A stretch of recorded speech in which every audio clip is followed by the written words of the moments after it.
بسم اللہ الرحمن الرحیم۔ السلام علیکم ناظرین، آج ہمارے سبق کا مفہوم ہے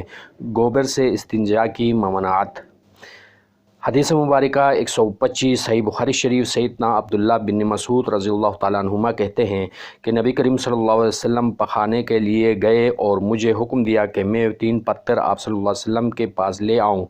2 پتھر تو میں نے پائے اور تیسرے کو تلاش کیا مگر نہ پایا، تو میں نے ایک ٹکڑا خشک گوبر کا لے لیا اور وہ آپ صلی اللہ علیہ وسلم کے پاس لے آیا۔ آپ صلی اللہ علیہ وسلم نے دونوں پتھر لیے اور گوبر گرا دیا اور فرمایا کہ یہ نجس ہے۔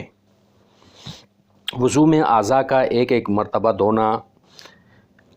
حدیث مبارکہ 126 سیدنا ابن عباس رضی اللہ تعالیٰ عنہما کہتے ہیں کہ نبی کریم صلی اللہ علیہ وسلم نے وضو کیا اور ہر عضو کو ایک مرتبہ دھویا۔ وضو میں اعضاء کا 2 مرتبہ دھونا بھی آیا ہے۔ حدیث مبارکہ 127 سیدنا عبداللہ بن زید انصاری رضی اللہ تعالیٰ عنہ سے روایت ہے کہ نبی کریم صلی اللہ علیہ وسلم نے وضو فرمایا اور ہر عضو کو 2 مرتبہ دھویا۔ وضو میں اعضاء کا 3 بار دھونا بھی آیا ہے۔ حدیث مبارکہ 128 عروہ رحمۃ اللہ راوی ہے کہ حمران حضرت عثمان کے مولا نے خبر دی کہ سیدنا عثمان بن عفان رضی اللہ تعالیٰ عنہ نے پانی کا ایک برتن منگوایا اور اپنی ہتھیلیوں پر 3 بار پانی ڈالا اور ان کو دھویا، پھر چلو میں پانی لیا اور کلی کی اور ناک صاف کی، پھر اپنے چہرے کو 3 مرتبہ اور دونوں ہاتھوں کو کہنیوں تک 3 مرتبہ دھویا، پھر اپنے سر کا مسح کیا، پھر اپنے دونوں پیر ٹخنوں تک 3 بار دھوئے۔ پھر کہا کہ رسول اللہ صلی اللہ علیہ وسلم نے فرمایا ہے کہ جو کوئی میرے اس وضو کی مثل وضو کرے اور ان کے بعد وہ 2 رکعت نماز پڑھے اور اس میں اپنے دل سے باتیں نہ کرے تو ان کے پچھلے تمام گناہ معاف کر دیے جائیں گے۔ حدیث مبارکہ 129 اور ایک دوسری حدیث میں امیر المومنین عثمان رضی اللہ تعالیٰ عنہ نے وضو کرنے کے بعد کہا کہ میں تم کو ایک حدیث سناتا ہوں، اگر قرآن کی ایک آیت نہ ہوتی تو میں تم کو یہ حدیث نہ سناتا۔ میں نے رسول اللہ صلی اللہ علیہ وسلم سے سنا ہے کہ آپ صلی اللہ علیہ وسلم نے فرمایا جو شخص اچھی طرح وضو کرے اور اس کے بعد نماز پڑھے کوئی فرض نماز، تو جتنے گناہ اس نماز سے دوسری نماز پڑھنے تک ہوں گے وہ معاف کر دیے جائیں گے۔ عروہ نے کہا کہ وہ آیات سورہ بقرہ کی ہے جو لوگ تمہاری اتاری ہوئی آیاتیں چھپاتے ہیں، آخر تک۔ وضو میں ناک صاف کرنا ثابت ہے۔ حدیث مبارکہ 130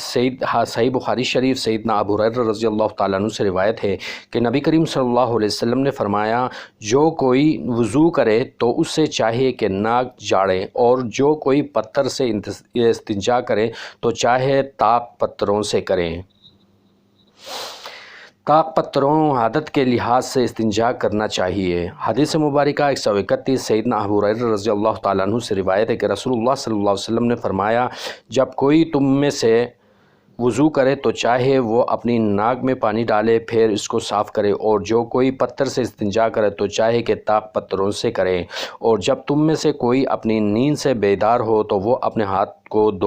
وضو کے پانی میں ڈالنے سے پہلے دھو لے، اس وجہ سے کہ تم میں سے کوئی بھی یہ نہیں جانتا کہ رات کو اس کا ہاتھ کہاں جسم کے کسی حصے میں پھیرتا رہا ہے۔ نالے پہننے کی حالت میں دونوں پیروں کا دھونا ضروری ہے کہ نالے میں مسح نہیں ہو سکتا۔ حدیث مبارکہ صحیح بخاری شریف 132 سیدنا عبداللہ بن عمر رضی اللہ تعالیٰ عنہما سے ابن خریج نے کہا کہ میں نے تمہیں دیکھا کہ طواف میں سوائے دونوں یمانی رکنوں کے اور کسی رکن کو تم مسح نہیں کرتے، اور میں نے تمہیں دیکھا کہ تم سبتی جوتیاں پہنتے ہو، اور میں نے دیکھا کہ تم زردی سے اپنے بالوں کو یا لباس رنگ لیتے ہو، اور میں نے تمہیں دیکھا کہ جب تم مکہ میں ہوتے ہو تو وہ لوگ جو جب ذی الحجہ میں چاند دیکھتے ہیں اسی وقت سے احرام باندھ لیتے ہیں، اور تم جب تک ترویہ 8 ذی الحجہ تک باندھ لیتے ہو، اور تم جب تک تراویح 8 ذی الحجہ تک کا دن نہیں آ جاتا احرام نہیں باندھتے۔ تو عبداللہ بن عمر رضی اللہ تعالیٰ عنہما بولے کہ بے شک میں یہ کام کرتا ہوں تو ان میں جہاں تک ارکان یمنی کا طواف میں مسح کرنا ہے تو میں نے رسول اللہ صلی اللہ علیہ وسلم کو ان دونوں یمنی رکنوں کے سوا اور کسی رکن کو مسح کرتے نہیں دیکھا۔ اسی طرح سبتی جوتے ہیں تو بے شک میں نے رسول اللہ صلی اللہ علیہ وسلم کو ایسے جوتے پہنتے ہوئے دیکھا ہے جس پر بال نہ ہو، اور آپ صلی اللہ علیہ وسلم اسی جوتے میں وضو فرماتے تھے، یعنی پیر دھوتے تھے، مسح نہیں کرتے تھے۔ لہٰذا میں پسند کرتا ہوں کہ ایسے ہی جوتے پہنوں۔ اس طرح زردی کا رنگ ہے تو بے شک میں نے رسول اللہ صلی اللہ علیہ وسلم کو اسے رنگتے ہوئے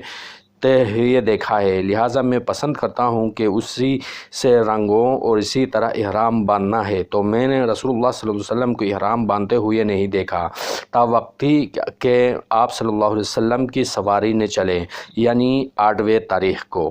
صدق اللہ العظیم۔ اگلے ایپیسوڈ تک اجازت دیجیے۔ اللہ نگہبان۔